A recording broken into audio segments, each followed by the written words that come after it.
Class 7 math domain 4 है geometry और सब डोमेन 2 करेंगे वो है angle properties of polygon. Exercise 4.4 question number 6 लिखा हुआ है the figure A B C D E F is a regular polygon, find the value of x and y, identify the extrude angles, find the value of S and T.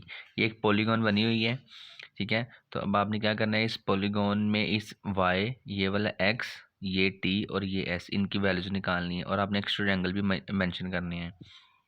जो extrude angle की बात, ये तो आसान है कि जो इस पॉलीगॉन के अंदर अंदर वाले एंगल है, ये वाला जो बनेगा ये वाई जैसे है यहाँ, जैसे सी पे बनेगा ये सारे इंटीरियर है, और ये जैसे ये वाई बन रहा है और ये टी बन रहा है और ये जो एस बन रहा है, ये एक्सट्रूड एंगल्स हैं। तो ऐसे ही आप एक्सट्रूड एंगल मेंशन कर सकते हैं। अंदर वाले एंगल इंटीरियर होते हैं, बाहर वाले जो ये वाले एंगल ये एक्सट्रूड एंगल है। ये तो आसान है। अभी find the value of x and y कैसे निकालना है। अब चूंकि ये रेगुलर पॉलीगॉन कह रहा है, तो रेगुलर पॉलीगॉन का मतलब है कि इसमें हर एंगल जो वो इक्वल होगा, जितना एंगल वाई है उतना ये, इतना ये, ठीक है। तो रेगुलर पॉलीगॉन में हर एंगल जो होता है वो मेरे पास 120 का होता है। जब ये वाला एंगल पूरा 120 का है और जब ये डायगनल में करेगा तो डायगनल इसको बाइसेक्ट कर देता है। तो जो डायगनल है वो आपके ये एंगल वाई को, जो ये वाला मेंशन किया हुआ है, इसको ये 120 को 2 पे डिवाइड करेंगे तो ये आ जाएगा आपके पास 60 डिग्री, ठीक है। ये 60 आ जाएगा वाई वाला। इस तरह ये भी यहाँ 60 है, ठीक है, क्योंकि ये मेरे पास एक ऐसे जी बन रहा है ऐसे, ठीक है, यहाँ से यहाँ और ये, तो यहाँ भी ये वाला वाई बनता है, लेकिन हम निकालें एक्स की वैल्यू। तो यहाँ से ये नीचे वाला भी 60 और ये ऊपर वाला भी 60 होगा, तो 60 का जब हाफ करेंगे तो ये वाला 30 हो जाएगा, ठीक है। तो ये अब लिखना कैसे है, बात लिखने की है। हम यहाँ लिखेंगे,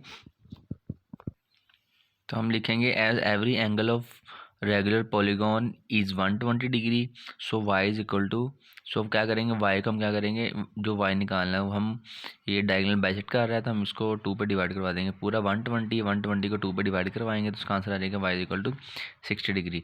इस तरह जब हम ये एक्स निकाल लेंगे तो ये पूरा 120 था, 120 में से 60 ये नीचे वाला रह गया, अब 60 ये ऊपर वाला है। अब ऊपर वाला भी 2 इक्वल पार्ट में बाइसेक्ट हो रहा है, तो हम यहाँ भी लिख देंगे इसे। तो हम इसे लिखेंगे इन ट्राइंगल ए डी ई, ये मेरे पास ट्राइंगल है ए D E. In triangle A D में देखेंगे तो ये वाला एंगल 90 का बनेगा, ठीक है, ये वाई 60 का है और जो ये वाला ये कितना है, ये एक्स है तो ये भी एक्स ही है, क्योंकि दोनों इक्वल हैं। तो हमने वही लिखा हुआ है in triangle A D E x plus y plus 90 is equal to 180 degree, ठीक है। एक्स की वैल्यू निकालनी है, वाई की वैल्यू 60 हमने निकाल ली है, 90 एज इट इज़ है और 180 भी वैसे ही आने हैं।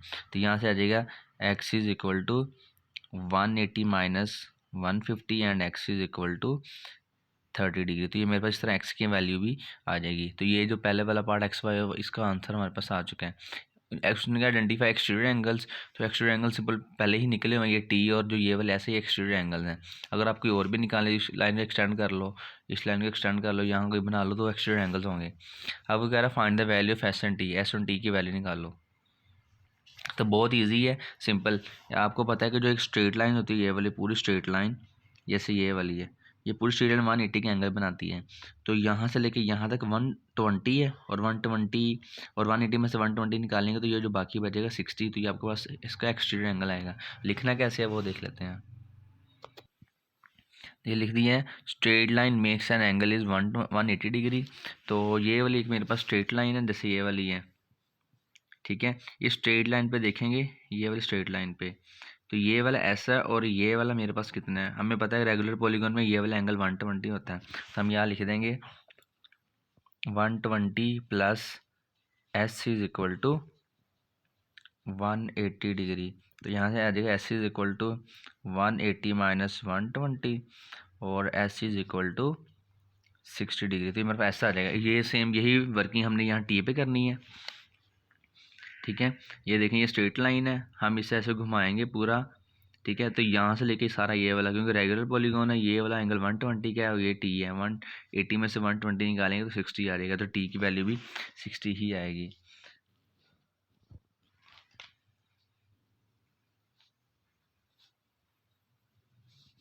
ठीक है, तो ये आप खुद अपनी वर्किंग में यहाँ लिख देंगे 120 plus T is equal to 180, T is equal to 60 degree, ऐसे ही निकल आएगा।